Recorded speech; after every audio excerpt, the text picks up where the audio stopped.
empowering women in Christ. Hallelujah.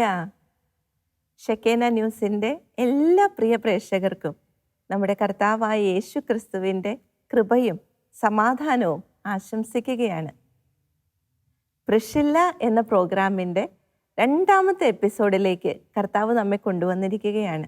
കഴിഞ്ഞ എപ്പിസോഡിൽ പ്രിഷില്ല ആരാണെന്നും എന്തുകൊണ്ടാണ് നമ്മുടെ ഈ പ്രോഗ്രാമിന് പ്രിഷില്ല എന്ന പേര് നമ്മൾ സ്വീകരിച്ചിരിക്കുന്നത് എന്നും നമ്മൾ കണ്ടു കഴിഞ്ഞു. ആദിമ ക്രൈസ്തവ സമൂഹത്തിൽ പൗലോസ്ലിഹായോടൊപ്പം തൻ്റെ ഭർത്താവായ അക്വിലയോട് ചേർന്ന് നിന്ന് കർത്താവിനും സഭയ്ക്കും കർത്താവിൻ്റെ മിഷനറിമാർക്കും വേണ്ടി തൻ്റെ ജീവൻ വരെ പണയപ്പെടുത്തി ദൗത്യം വളരെ വിശ്വസ്തയോടെ നിറവേറ്റിയ ഒരു ധീരയായ ചലഞ്ചിങ് ആയ ഒരു മിഷനറി ആയിരുന്നു പ്രിഷില്ല. കഴിഞ്ഞ എപ്പിസോഡിന് ശേഷം നിങ്ങളിൽ പലരും നിങ്ങളുടെ അഭിപ്രായങ്ങളും നിർദ്ദേശങ്ങളും ഒക്കെ അറിയിക്കുകയുണ്ടായി. ഒത്തിരിയേറെ സന്തോഷമുണ്ട് നിങ്ങളുടെ സ്നേഹത്തിനും സഹകരണത്തിനും ഒക്കെ. തുടർന്നും ഈ ഒരു പ്രോത്സാഹനവും സ്നേഹവും ഒക്കെ ഉണ്ടാകണമെന്ന് അപേക്ഷിക്കുകയാണ്. എൻ്റെ സഹോദരിമാരെ, നമുക്ക് ഇന്നത്തെ നമ്മുടെ ശുശ്രൂഷകളെ കർത്താവിന് സമർപ്പിക്കാം. 115-ാം സങ്കീർത്തനം 12-ാം വാക്യത്തിൽ കർത്താവ് പറയുകയാണ്, കർത്താവിന് നമ്മെക്കുറിച്ച് വിചാരമുണ്ട്, കർത്താവിന് നമ്മെക്കുറിച്ച് വിചാരമുണ്ട്, അവിടുന്ന് നമ്മെ അനുഗ്രഹിക്കും, അവിടുന്ന് നമ്മെ അനുഗ്രഹിക്കും. സങ്കീർത്തകൻ വളരെ ഉറപ്പോടെ പറയുകയാണ്, കർത്താവിന് നമ്മെക്കുറിച്ച് വിചാരമുണ്ട്. തൻ്റെ പഴയകാല അനുഭവങ്ങളുടെ അടിസ്ഥാനത്തിൽ കർത്താവ് നടത്തിയ ആ വഴികളിലൂടെ എല്ലാം നടന്ന് സങ്കീർത്തകന് തീർച്ചയാക്കിയ ഒരു കാര്യമാണ്, കർത്താവിന് നമ്മെക്കുറിച്ച് വിചാരമുണ്ട്, അവിടുന്ന് നമ്മെ അനുഗ്രഹിക്കും. എൻ്റെ പ്രിയ സഹോദരിമാരെ, നമ്മളിൽ പലർക്കും പലപ്പോഴും വരുന്ന ഒരു കംപ്ലൈൻ്റാണ്, എന്നെ ശ്രദ്ധിക്കാൻ ആരുമില്ല, എന്നെക്കുറിച്ച് ചിന്തിക്കാൻ ആരുമില്ല, ഞാൻ കടന്നു പോകുന്ന ബുദ്ധിമുട്ടുകൾ, വിഷമങ്ങൾ ഇതൊന്നും കാണാൻ ആരുമില്ല. പക്ഷെ നമ്മുടെ കർത്താവ് പറയുകയാണ്, കർത്താവിന് നമ്മെക്കുറിച്ച് വിചാരമുണ്ട്, അവിടുന്ന് നമ്മെ അനുഗ്രഹിക്കും. അവിടുത്തെ അനുഗ്രഹത്തിൻ്റെ കരങ്ങൾ നമ്മുടെ മേലുണ്ടാകും. സങ്കീർത്തകനോട് ചേർന്ന് നമുക്ക് ഈ നിമിഷം ഈ വചനം നമുക്കൊന്ന് ഹൃദയത്തിൽ നിന്ന് നമുക്ക് ഏറ്റുപറയാം. കർത്താവിന് നമ്മെക്കുറിച്ച് വിചാരമുണ്ട്, കർത്താവിന് നമ്മെക്കുറിച്ച് വിചാരമുണ്ട്, അവിടുന്ന് നമ്മെ അനുഗ്രഹിക്കും, അവിടുന്ന് നമ്മെ അനുഗ്രഹിക്കും. കർത്താവിന് എന്നെക്കുറിച്ച് വിചാരമുണ്ട്, കർത്താവിന് എന്നെക്കുറിച്ച് വിചാരമുണ്ട്, അവിടുന്ന് എന്നെ അനുഗ്രഹിക്കും, അവിടുന്ന് എന്നെ അനുഗ്രഹിക്കും. ഈ ഒരു ഉറപ്പോടെ നമ്മെക്കുറിച്ച് വിചാരമുള്ള, നമ്മെ അനുഗ്രഹിക്കുന്ന നമ്മുടെ കർത്താവിനെ നമുക്കൊന്ന് ചേർന്ന്, നമ്മൾ എവിടെയായിരുന്നാലും ആത്മാവിൽ ഐക്യപ്പെട്ട് നമുക്കൊന്ന് ചേർന്ന് പാടി ആരാധിക്കാൻ പ്രിയപ്പെട്ടവരെ. നമുക്ക് ഇന്നത്തെ നമ്മുടെ ശുശ്രൂഷകളെ എല്ലാം പരിശുദ്ധാത്മാവിൻ്റെ നിയന്ത്രണത്തിന് കീഴിലേക്ക് സമർപ്പിച്ചുകൊണ്ട് പൂർണ്ണമായിട്ടും പരിശുദ്ധാത്മാവ് ഏറ്റെടുക്കുവാനായി പ്രാർത്ഥിച്ചുകൊണ്ട് ഏക മനസ്സോടെ നമുക്ക് ഒരുമിച്ച് പ്രാർത്ഥിക്കാം. Hallelujah, hallelujah. പരിശുദ്ധാത്മാവേ, പരിശുദ്ധാത്മാവേ വരണമേ, ഈ സമൂഹത്തിന്റെ മേൽ വരണമേ. ഈ ശുശ്രൂഷയിൽ പങ്കെടുക്കുന്ന ഓരോരുത്തരെയും പരിശുദ്ധാത്മാവെ ശക്തിപ്പെടുത്തണമേ, പരിശുദ്ധാത്മാവെ അഭിഷേകം ചെയ്യണമേ. തങ്ങളുടെ ദൗത്യ നിർവഹണത്തിനായിട്ട് ഓരോ സഹോദരിമാരെയും പരിശുദ്ധാത്മാവെ അഭിഷേകം ചെയ്യണമേ. ഞങ്ങളെക്കുറിച്ച് വിചാരമുള്ള കർത്താവിൽ ആശ്രയിച്ച് മുന്നോട്ട് പോകുവാൻ പരിശുദ്ധാത്മാവെ അഭിഷേകം ചെയ്യണമേ. പ്രിയപ്പെട്ട സഹോദരിമാരെ, നമുക്കൊന്ന് ചേർന്ന് സ്തുതിച്ച് പ്രാർത്ഥിക്കാം. Hallelujah, hallelujah, hallelujah. പരിശുദ്ധാത്മാവെ ശക്തിപ്പെടുത്തണമേ, പരിശുദ്ധാത്മാവെ ബലപ്പെടുത്തണമേ. അങ്ങിൽ ആശ്രയിച്ച് ജീവിക്കുവാൻ ഞങ്ങളെ ശക്തിപ്പെടുത്തണമേ. Hallelujah, hallelujah, hallelujah. പരിശുദ്ധാത്മാവെ ശക്തിപ്പെടുത്തണമേ, പരിശുദ്ധാത്മാവെ ശക്തിപ്പെടുത്തണമേ. Hallelujah, hallelujah. യേശുവേ നന്ദി, യേശുവേ ആരാധന, യേശുവേ ആരാധന. ഞങ്ങളുടെ പ്രിയപ്പെട്ട അമ്മേ മാതാവേ, സ്ത്രീകളിൽ ഏറ്റവും അനുഗ്രഹിക്കപ്പെട്ട ഞങ്ങളുടെ പ്രിയപ്പെട്ട അമ്മേ, ഈ ശുശ്രൂഷയിൽ ഞങ്ങളോടൊപ്പമായിരുന്ന് ഞങ്ങൾക്ക് വേണ്ടി പ്രാർത്ഥിച്ച് ഞങ്ങളുടെ കുറവുകൾ ഈശോയുടെ മുൻപിൽ സമർപ്പിച്ച് ഈശോയ്ക്ക് ഇഷ്ടമുള്ളതായി മാറുവാനായിട്ട് ഞങ്ങൾ ഓരോ സ്ത്രീകൾക്കും വേണ്ടി പ്രാർത്ഥിച്ചുകൊണ്ട് അമ്മേ ഞങ്ങളോടൊപ്പമായിരിക്കണമേ. യൗസപിതാവേ, തിരുക്കുടുംബത്തിൻ്റെ പാലക, ഞങ്ങൾക്ക് വേണ്ടി പ്രാർത്ഥിക്കണമേ. പ്രിയപ്പെട്ടവരെ, നമുക്ക് ചേർന്ന് പ്രാർത്ഥിക്കാം. നന്മ നിറഞ്ഞ മറിയമേ സ്വസ്തി, കർത്താവ് അങ്ങയോടുകൂടെ സ്ത്രീകളിൽ അങ്ങ് അനുഗ്രഹിക്കപ്പെട്ടവളാകുന്നു, അങ്ങയുടെ ഉദരത്തിൻ ഫലമായി ഈശോ അനുഗ്രഹിക്കപ്പെട്ടവനാകുന്നു. പരിശുദ്ധ മറിയമേ, തമ്പുരാന്റെ അമ്മേ, പാപികളായ ഞങ്ങൾക്ക് വേണ്ടി ഇപ്പോഴും ഞങ്ങളുടെ മരണസമയത്തും തമ്പുരാനോട് അപേക്ഷിക്കണമേ. ആമേൻ, ആമേൻ. എൻ്റെ സഹോദരിമാരെ, ഇന്ന് നാം ചിന്തിക്കാനും പഠിക്കാനുമായി പോകുന്നത് കർത്താവ് നമ്മുടെ ഈ പ്രോഗ്രാമിന് അതിൻ്റെ കീ വേർഡ്സ് ആയിട്ട് നൽകിയിരിക്കുന്ന നമ്മുടെ പ്രിഷില്ല എന്ന ഈ പ്രോഗ്രാമിൻ്റെ മെയിൻ തീമായിട്ടുള്ള വചനമാണ് സുഭാഷിതങ്ങൾ 14-ാം അധ്യായം 1-ാം വാക്യം. നമുക്ക് ആ വചനം ഒന്ന് ശ്രവിക്കാം. ജ്ഞാനം വീട് പണിയുന്നു, ജ്ഞാനം വീട് പണിയുന്നു, ഭോഷത്വം ഭോഷത്വം സ്വന്തം കൈകൊണ്ട് അത് ഇടിച്ചു നിരത്തുന്നു. ഇത് നമുക്ക് സ്വല്പം കൂടി ക്ലിയർ ആയിട്ട് നമ്മുടെ ഇംഗ്ലീഷ് വേർഷനിൽ, കാത്തലിക് ഇംഗ്ലീഷ് വേർഷനിൽ നമുക്ക് ഈ വചനം തന്നെ ഒന്നുകൂടി ശ്രവിക്കാം. Proverbs chapter 14 verse 1. The wise woman builds her house, but the foolish tears it down with her own hands. ജ്ഞാനമുള്ള സ്ത്രീ ഭവനം പണിയുന്നു, ഭോഷയായവൾ സ്വന്തം കൈകൊണ്ട് അത് ഇടിച്ചു നിരത്തുന്നു. പ്രിയപ്പെട്ടവരെ, നമുക്ക് ആ വചനം ഒരിക്കൽ കൂടി ഒന്ന് ഏറ്റു പറയാം. ജ്ഞാനമുള്ള സ്ത്രീ ഭവനം പണിയുന്നു, ഭോഷയായവൾ സ്വന്തം കൈകൊണ്ട് അത് ഇടിച്ചു നിരത്തുന്നു. പ്രിയപ്പെട്ടവരെ, ഇവിടെ ഭവനം പണിയുക എന്ന് പറയുമ്പോൾ നമ്മുടെ കെട്ടിടം പണിയുന്നതിനെ അല്ല ഉദ്ദേശിക്കുന്നത്. നമ്മുടെ കുടുംബങ്ങളെ പണിതുയർത്താൻ കർത്താവ് നിയോഗിച്ചിരിക്കുന്നത് ജ്ഞാനമുള്ള സ്ത്രീകളെയാണെന്നാണ് തിരുവചനം ഇവിടെ പ്രഖ്യാപിക്കുന്നത്. ജ്ഞാനമുള്ള സ്ത്രീ തൻ്റെ കുടുംബം പണിതുയർത്തുന്നു, ഭോഷയായവൾ സ്വന്തം കൈകൊണ്ട് അതിടിച്ചു നിരത്തുന്നു. ഭോഷയായവൾ എന്നിവിടെ ഉദ്ദേശിക്കുന്നത് ലോകത്തിൻ്റെ മുൻപിൽ വലിയ വിജ്ഞാനവും അറിവും ഒക്കെ ഉള്ളവളാകാം, പക്ഷേ കർത്താവിൽ നിന്ന് ജ്ഞാനം പ്രാപിക്കാത്ത ഒരുവളെയാണ് തിരുവചനം ഭോഷ എന്ന് വിളിക്കുന്നത്. അങ്ങനെയുള്ള ഒരു സ്ത്രീ തൻ്റെ ഭവനത്തെ സ്വന്തം കൈകൊണ്ട് ഇടിച്ചു നിരത്തുന്നു. ഇതാണ് തിരുവചനം പറയുന്നത്.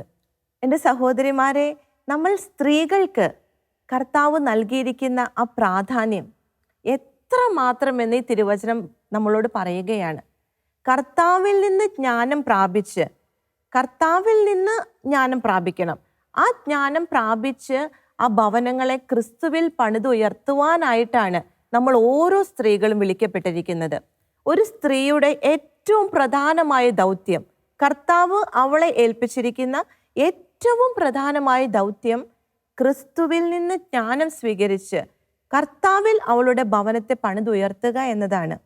ഇത് നമ്മൾക്ക് ചെയ്യാൻ സാധിച്ചില്ലെങ്കിൽ നേരെ വിപരീതമായ റിസൾട്ടാണ് അവിടെ ഉണ്ടാവുക.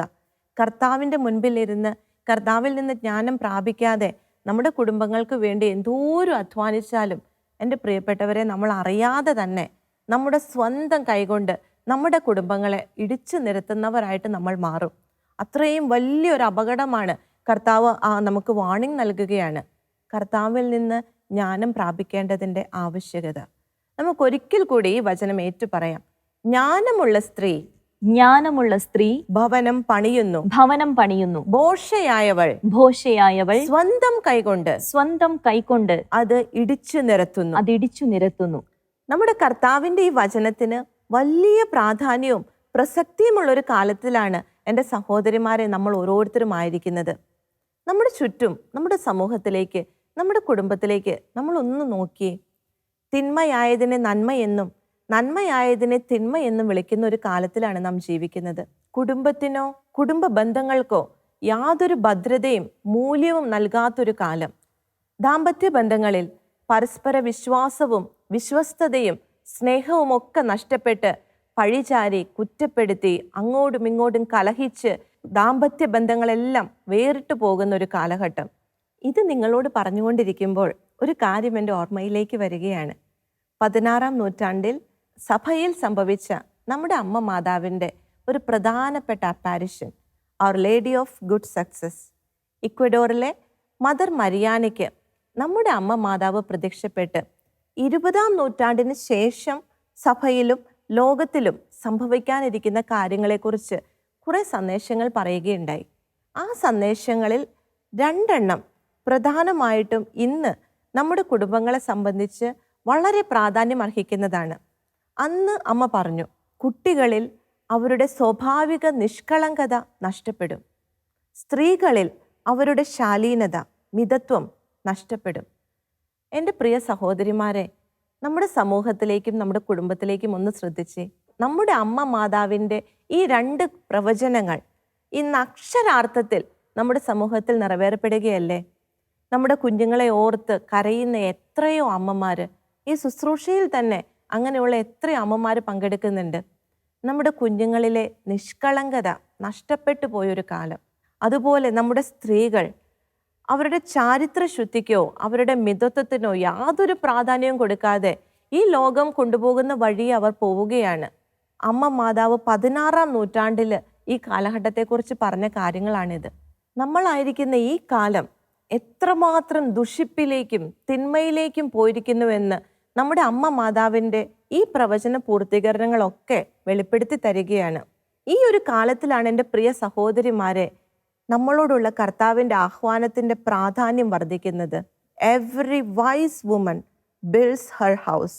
അത് തിന്മ നിറഞ്ഞ ഈ കാലത്തിലാണെങ്കിൽ പോലും കർത്താവിൽ നിന്ന് ജ്ഞാനം പ്രാപിച്ച സ്ത്രീകൾ അവരുടെ കുടുംബങ്ങളെ പണിതുയർത്തും. അല്ലാത്തവർ ജ്ഞാനമില്ലാതെ കർത്താവിൽ നിന്ന് ജ്ഞാനം സ്വീകരിക്കാതെ ഭവനങ്ങളെ പണിയുന്നവർ അത് സ്വന്തം കൈകൊണ്ട് ഇടിച്ചു തരുത്തും. നമ്മളോട് പരിശുദ്ധ വചനത്തിൽ ആഹ്വാനം ചെയ്യുന്ന മറ്റൊരു കാര്യമുണ്ട്. വെളിപാട് പുസ്തകം 13-ാം അധ്യായം 18-ാം വാക്യത്തിൽ പറയുകയാണ്, ഇവിടെയാണ് ജ്ഞാനം ആവശ്യമായിരിക്കുന്നത്. ഈ കാലഘട്ടത്തിലാണ് പ്രിയപ്പെട്ടവരെ നമുക്ക് ജ്ഞാനം ആവശ്യമായിരിക്കുന്നത്. ഇതേ ആഹ്വാനം തന്നെയാണ് വെളിപാട് പുസ്തകം 17-ാം അധ്യായം 9-ാം വാക്യവും നമ്മളോട് ആഹ്വാനം ചെയ്യുന്നത്. ഇവിടെയാണ് ജ്ഞാനമുള്ള മനസ്സിന്റെ ആവശ്യം. ജ്ഞാനമുള്ള മനസ്സിന്റെ, ജ്ഞാനമുള്ള സ്ത്രീയുടെ ആവശ്യകത നമ്മൾ മനസ്സിലാക്കണം. ജ്ഞാനമുണ്ടെങ്കിൽ മാത്രമേ, കർത്താവിൽ നിന്ന് ജ്ഞാനം പ്രാപിച്ചാൽ മാത്രമേ ഈ കാലത്ത്, ഈ കാലഘട്ടത്തിൽ നമുക്ക് നമ്മുടെ കുടുംബങ്ങളെ ക്രിസ്തുവിൽ പണിതുയർത്താനായി സാധിക്കുകയുള്ളൂ. ഇതേ ആഹ്വാനം തന്നെയാണ് സുഭാഷിതങ്ങൾ 9-ാം അധ്യായം 1-ാം തിരുവാക്യത്തിലും നമ്മൾ കാണുന്നത്. ജ്ഞാനം തന്റെ ഭവനം പണിയുകയും 7 തൂണുകൾ നാട്ടുകയും ചെയ്തിരിക്കുന്നു. 7 തൂണുകൾ നാട്ടുകയും ചെയ്തിരിക്കുന്നു. ജ്ഞാനത്തോടെ ഭവനം പണിയേണ്ടതിൻ്റെ ആവശ്യകത വീണ്ടും വീണ്ടും വീണ്ടും തിരുവചനം നമ്മളോട് ആവശ്യപ്പെടുകയാണ്. എൻ്റെ സഹോദരിമാരെ, കർത്താവിൽ നിന്ന് ജ്ഞാനം സ്വീകരിക്കുമ്പോൾ എന്താണ് സംഭവിക്കുന്നത്? എന്തുകൊണ്ടാണ് ജ്ഞാനം പ്രാപിക്കണമെന്ന് തിരുവചനം വീണ്ടും വീണ്ടും നമ്മളോട് ആവശ്യപ്പെടുന്നത്? അതിൻ്റെയും ഉത്തരം തിരുവചനത്തിൽ തന്നെ നമുക്ക് കാണുവാനായിട്ട് സാധിക്കും. ജ്ഞാനം 7-ാം അധ്യായം 30-ാം വാക്യം, നമുക്ക് ആ വചനം ഒന്ന് ശ്രവിക്കാം. അതിൻ്റെ 2-ാം ഭാഗം. ജ്ഞാനത്തിനെതിരെ തിന്മ ബലപ്പെടുകയില്ല. ജ്ഞാനത്തിനെതിരെ തിന്മ ബലപ്പെടുകയില്ല. എത്രമാത്രം തിന്മ നമുക്ക് ചുറ്റും വിളയാടിയാലും ജ്ഞാനം പ്രാപിച്ച ഒരു സ്ത്രീ ആ കുടുംബത്തിലുണ്ടെങ്കിൽ ആ കുടുംബത്തിൽ തിന്മ പ്രബലപ്പെടുകയില്ല. എൻ്റെ പ്രിയ സഹോദരിമാരെ, കർത്താവ് നമുക്ക് നൽകിയിരിക്കുന്ന വലിയൊരു പ്രോമിസാണിത്. കർത്താവിൽ നിന്ന് ജ്ഞാനം പ്രാപിച്ച് ഞാനും നീയും നിന്റെ കുടുംബത്തിലായിരിക്കുമ്പോൾ അവിടെ തിന്മ പ്രബലപ്പെടുകയില്ല. എത്രമാത്രം തിന്മയ്ക്ക് നടുവിലാണ് നമ്മളെങ്കിലും ആ തിന്മയിൽ നിന്ന് നമ്മളുടെ കുടുംബം രക്ഷിക്കപ്പെടും, സംരക്ഷിക്കപ്പെടും. എൻ്റെ പ്രിയപ്പെട്ടവരെ, എത്ര വലിയൊരു വാഗ്ദാനമാണ് കർത്താവ് നൽകിയിരിക്കുന്നത്. ജ്ഞാനം പ്രാപിക്കേണ്ടതിൻ്റെ ആവശ്യകത വീണ്ടും തിരുവചനം നമ്മോട് ആഹ്വാനം ചെയ്യുകയാണ്. ജ്ഞാനം 9-ാം അധ്യായം 17-ഉം 18-ഉം തിരുവചനങ്ങൾ. അങ്ങ് ജ്ഞാനത്തെയും അങ്ങയുടെ പരിശുദ്ധാത്മാവിനെയും ഉന്നതത്തിൽ നിന്ന് നൽകിയില്ലെങ്കിൽ അങ്ങയുടെ ഹിതം ആരറിയും? ജ്ഞാനം ഭൂവാസികളുടെ പാത നേരെയാക്കി അങ്ങേക്ക് പ്രസാദമുള്ളവ അവരെ പഠിപ്പിച്ചു. അവർ രക്ഷിക്കപ്പെടുകയും ചെയ്തു. എൻ്റെ സഹോദരിമാരെ, ഈ 18-ാമത്തെ വാക്യം, ജ്ഞാനം 9-ാം അധ്യായം 18-ാം വാക്യം നമ്മളുടെ കുടുംബങ്ങളുമായുള്ള ബന്ധത്തിൽ നമുക്കൊന്ന് ശ്രദ്ധിച്ചു നോക്കാം. ഒരു ജ്ഞാനമുള്ള സ്ത്രീ ഒരു കുടുംബത്തിലുണ്ടെങ്കിൽ അവൾ തങ്ങളുടെ കുടുംബാംഗങ്ങളുടെ പാത നേരെയാക്കി കർത്താവിന് പ്രസാദമുള്ളവ അവളുടെ കുടുംബാംഗങ്ങളെ പഠിപ്പിച്ചു. അങ്ങനെ അവർ തൻ്റെ കുടുംബാംഗങ്ങൾ രക്ഷിക്കപ്പെടുകയും ചെയ്തു. ജ്ഞാനം പ്രാപിച്ച ഒരു സ്ത്രീക്ക് കർത്താവ് എന്ത് പ്രാധാന്യമാണ് കൊടുക്കുന്നത്? തൻ്റെ ഭർത്താവിനെ, തൻ്റെ മക്കളെ, തൻ്റെ സഹോദരങ്ങളെ, തൻ്റെ മാതാപിതാക്കളെ ഒക്കെ കർത്താവിൻ്റെ വഴി പഠിപ്പിച്ച് അവരുടെ പാത നേരെയാക്കാൻ ജ്ഞാനമുള്ള ഒരു സ്ത്രീക്ക് സാധിക്കും. തിരുവചനം നൽകുന്ന ഉറപ്പാണത്.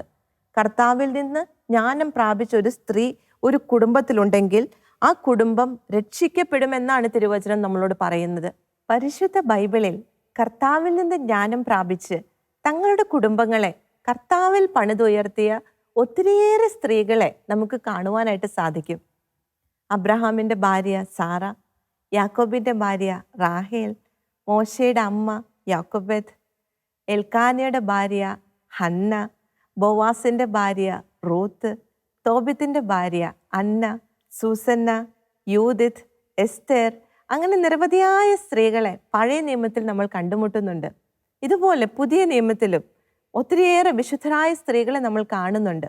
സക്കറിയയുടെ ഭാര്യ എലിസബത്ത്, നമ്മുടെ അമ്മ മാതാവ്, പ്രിഷില്ല, ലിദിയ, അങ്ങനെ തുടങ്ങി നിരവധിയായ സ്ത്രീകൾ ആദിമസഭയിലും തുടർന്നിങ്ങോട്ട് സഭാചരിത്രത്തിലും നമ്മൾ കണ്ടുമുട്ടുന്നുണ്ട്.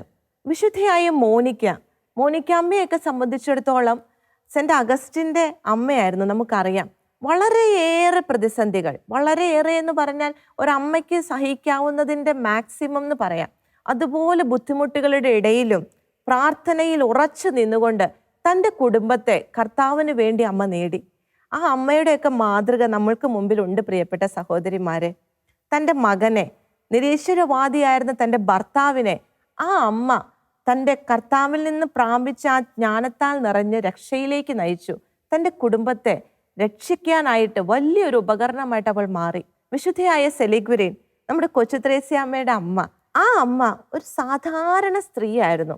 തൻ്റെ കുടുംബത്തിൽ ഒതുങ്ങിക്കൂടി ആ ഭവനത്തിലെ ഉത്തരവാദിത്വങ്ങൾ നിർവഹിച്ച് വിശുദ്ധയായി തീർന്നവൾ, തൻ്റെ മക്കളെ കർത്താവിന് വേണ്ടി നേടിയവൾ, തൻ്റെ കുടുംബത്തെ ക്രിസ്തുവിൽ പണിതുയർത്തിയവർ. ഇവരൊക്കെ നമുക്ക് മുമ്പിൽ വലിയ വെല്ലുവിളികളാണ് പ്രിയപ്പെട്ടവരെ. ഇവരുടെയൊക്കെ ചരിത്രം നോക്കുമ്പോൾ നമ്മൾ വിചാരിക്കും, ഇവരൊക്കെ വലിയ വിശുദ്ധരായ ആൾക്കാരല്ലേ, ഇവർക്കൊക്കെ കർത്താവ് ജ്ഞാനം പകർന്നു കൊടുത്തത് കൊണ്ടല്ലേ ഇവർക്കൊക്കെ ഇങ്ങനെ സാധിച്ചത്. യാക്കോബ് ശ്ലീഹ എഴുതിയ ലേഖനം 1-ാം അധ്യായം 5-ാം വാക്യം നമുക്കൊന്ന് ശ്രദ്ധിച്ച് കേൾക്കാം. നിങ്ങളിൽ ജ്ഞാനം കുറവുള്ളവൻ ദൈവത്തോട് ചോദിക്കട്ടെ, അവന് അത് ലഭിക്കും, അവൾക്ക് അത് ലഭിക്കും. നമുക്ക് ജ്ഞാനം കുറവാണെന്ന് നമ്മൾക്ക് തോന്നുന്നുണ്ടെങ്കിൽ, നമ്മുടെ കുടുംബത്തെ ക്രിസ്തുവിൽ പണിതുയർത്തുവാൻ ആവശ്യമായ ജ്ഞാനം നമുക്കില്ല എന്ന് നമുക്ക് തോന്നുന്നുണ്ടെങ്കിൽ, ദൈവത്തോട് ചോദിക്കാനാണ് കർത്താവ് പറയുന്നത്. കർത്താവ് അത് നൽകും. സുവിശേഷങ്ങളിൽ നാം കാണുന്നില്ലേ, ചോദിക്കുവിൻ നിങ്ങൾക്ക് ലഭിക്കും, ചോദിക്കുന്ന ഏവനും ലഭിക്കുന്നു, ജ്ഞാനം ചോദിക്കുക നിനക്കത് ലഭിക്കും എന്നാണ് യാക്കോബ് ശ്ലീഹ പറയുന്നത്. ഇങ്ങനെ ചോദിച്ച് ജ്ഞാനം മേടിച്ച ഒരാളെ പഴയ നിയമത്തിൽ നമ്മൾക്ക് കാണുവാൻ സാധിക്കും. സോളമൻ കർത്താവിൽ നിന്ന് തൻ്റെ ദൗത്യ നിർവഹണത്തിനായിട്ട്, തന്നെ കർത്താവ് ഏൽപ്പിച്ച ആ ദൗത്യം പൂർത്തീകരിക്കുവാനായിട്ട് ആവശ്യമായ ജ്ഞാനവും വിവേകവും കർത്താവിനോട് ചോദിച്ചു മേടിച്ചു സോളമൻ. കർത്താവിന് ആ ചോദ്യം വലിയ ഇഷ്ടമായെന്ന തിരുവചനം എഴുതിയിരിക്കുന്നത്. നമുക്ക് ആ ഭാഗത്തേക്ക് ഒന്ന് പോകാം. രാജാക്കന്മാരുടെ 1-ാം പുസ്തകം 3-ാം അധ്യായത്തിലാണ് നമുക്ക് ഈ സംഭവം കാണാൻ സാധിക്കുക. നമുക്ക് ആ വചനഭാഗം ഒന്ന് ശ്രദ്ധിക്കാം. രാജാക്കന്മാരുടെ 1-ാം പുസ്തകം 3-ാം അധ്യായം 9-ാം വാക്യം. ഈ മഹാജനത്തെ ഭരിക്കാൻ ആർക്കു കഴിയും? ആകയാൽ നന്മയും തിന്മയും വിവേചിച്ചറിഞ്ഞ് അങ്ങയുടെ ജനത്തെ ഭരിക്കാൻ പോരുന്ന വിവേകം ഈ ദാസന് നൽകിയാലും. സോളമൻ കർത്താവിനോട് പ്രാർത്ഥിക്കുകയാണ്. തന്നെ ഏൽപ്പിച്ചിരിക്കുന്ന ഈ ദൗത്യം, നന്മയും തിന്മയും തിരിച്ചറിഞ്ഞ് തൻ്റെ ജനത്തെ ഭരിക്കാൻ പോകുന്ന വിവേകം നൽകുവാനായിട്ട് സോളമൻ കർത്താവിനോട് പ്രാർത്ഥിക്കുകയാണ്. അടുത്ത വചനം പറയുകയാണ്, 10-ാം വാക്യം. സോളമന്റെ ഈ അപേക്ഷ കർത്താവിന് പ്രീതികരമായി. കർത്താവിന് ഒത്തിരി ഇഷ്ടമായി സോളമന്റെ ഈ പ്രാർത്ഥന. എന്തുകൊണ്ടാണെന്ന് അടുത്ത വാക്യത്തിൽ നമ്മൾ കാണുന്നുണ്ട്.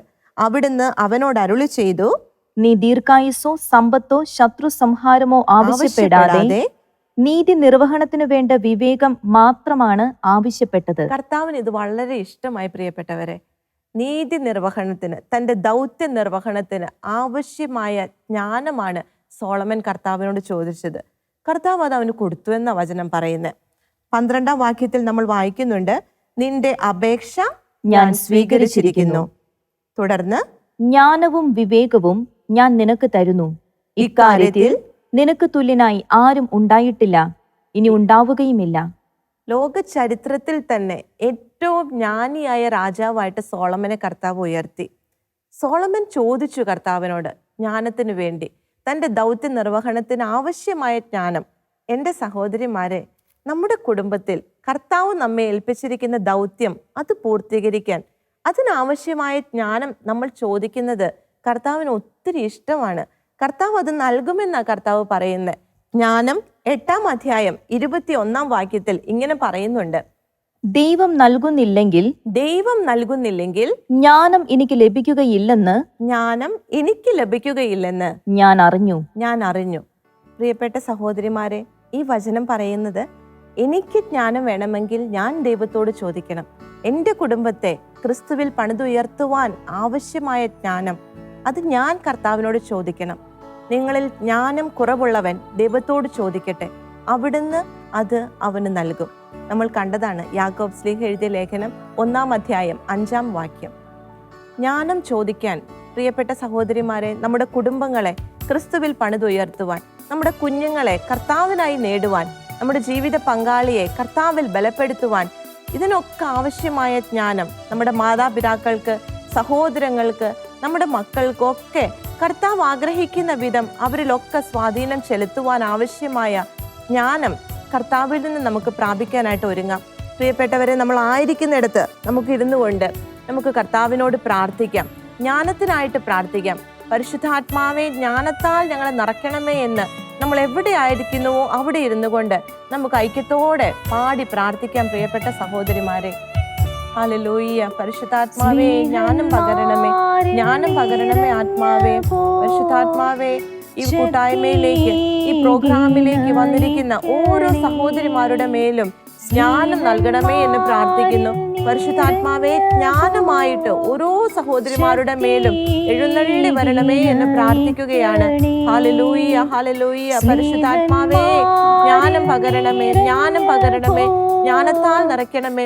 തങ്ങളുടെ ഭവനങ്ങളെ ക്രിസ്തുവിൽ പണിതുയർത്തുവാൻ ആവശ്യമായ ജ്ഞാനം കർത്താവേ സഹോദരിമാർക്ക് പകരണമേ എന്ന് പ്രാർത്ഥിക്കുന്നു. ക്രിസ്തുവിൽ തങ്ങളുടെ ഭവനങ്ങളെ പണിതുയർത്തുവാൻ ആവശ്യമായ ജ്ഞാനം കർത്താവേ പകരണമേ എന്ന് പ്രാർത്ഥിക്കുന്നു. Hallelujah, hallelujah, hallelujah. പരിശുദ്ധാത്മാവേ, ജ്ഞാനത്താൽ നിറയ്ക്കണമേ, ജ്ഞാനത്താൽ അഭിഷേകം ചെയ്യണമേ. Hallelujah, hallelujah, hallelujah. പരിശുദ്ധാത്മാവേ നന്ദി, പരിശുദ്ധാത്മാവേ നന്ദി. ആമേൻ. എൻ്റെ സഹോദരിമാരെ, ഇന്നത്തെ ശുശ്രൂഷയിലൂടെ കർത്താവ് നമ്മൾ ഓരോരുത്തരോടും വ്യക്തിപരമായി സംസാരിച്ച കാര്യങ്ങളെ ഓർത്ത് നമുക്ക് നന്ദി പറയാം.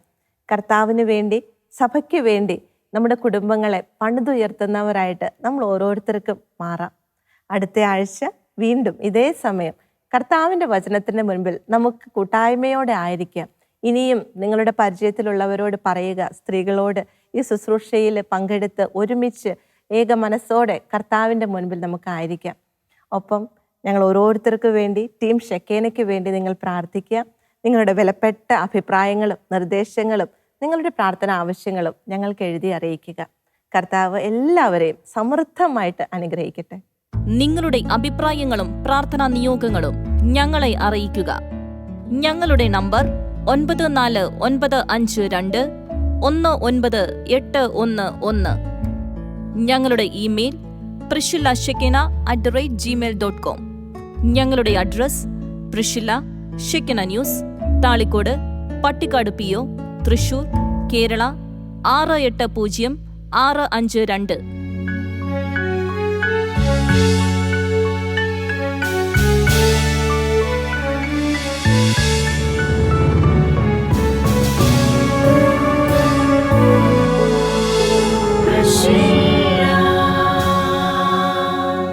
Empowering women in Christ.